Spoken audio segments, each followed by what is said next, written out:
Marrëveshja mes Interit dhe Beshiktaşit është arritur që Christian Aslani të vesh fanellën e klubit turk. Bëhet fjalë për një huazim me të drejtë blerje. Fabrizio Romano zbuloi së fundmi detaje të reja ku tregon se Aslani pritet të udhëtojë që sot drejt Stambollit.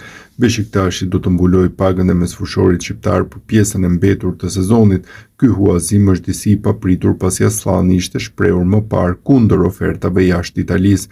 Në rast se do të aktivizohet opsioni i blerjes në qershor, atëherë Beshiktashi duhet të paguajë 12 deri në 13 milionë euro. Kujtojmë se para këtij transferimi Aslani ishte pjesë e Torinos në pjesën e parë të sezonit. Christian Aslani te Beshiktashi. Marrëveshja verbale është arritur me Interin për një huazim me klauzolë që jep të drejtën e blerjes. Beshiktashi mbulon pagën e Aslanit deri në qershor dhe mund të aktivizojë opsionin e blerjes, jo të detyrueshëm.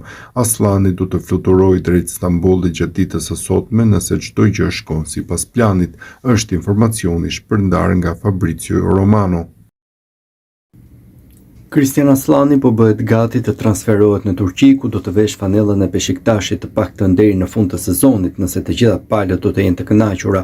Konfirmim zyrtar e ka dhënë dhe vetë presidenti i klubit turk, Serdal Adali, i cili është shfaqur sot para mediave në një konferencë të gjatë për shtyp, ku është ndalur dhe mbi çështjen e mesfushorit që do të afrohet nga Interi. Christian Aslani po vjen, ne kemi arritur një akord me Interin dhe me lojtarin. Ka një proces të mbylljes së akordit mes Interit dhe Torinos, ai do të mbërrijë sot në darkë ose nesër në mëngjes, ishin fjalët e Adali.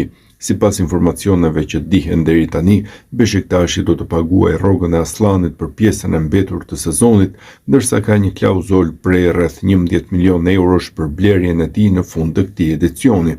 Por Aslani nuk ishte shqiptari i vetëm për të cilin u fol sot. Presidenti i Beshiktaşit u ndal dhe te emri shumë i diskutuar i Ernest Muçit, i cili është dhënë huazime të drejtë blerje te Trabzonspori ku po shkëlqen me golat e tij. Trabzonspori nuk na ka kontaktuar ne në lidhje me Muçin. Trabzonspori ka një klauzolë me të drejtë blerje. Ata kanë një akord me lojtarin në momentin që firmosi kontratën. Nëse ata nuk e aktivizojnë klauzolën, Muçi do të mbetet lojtari ynë dhe do të luajë për ne, theksoi presidenti i Beshiktaşit.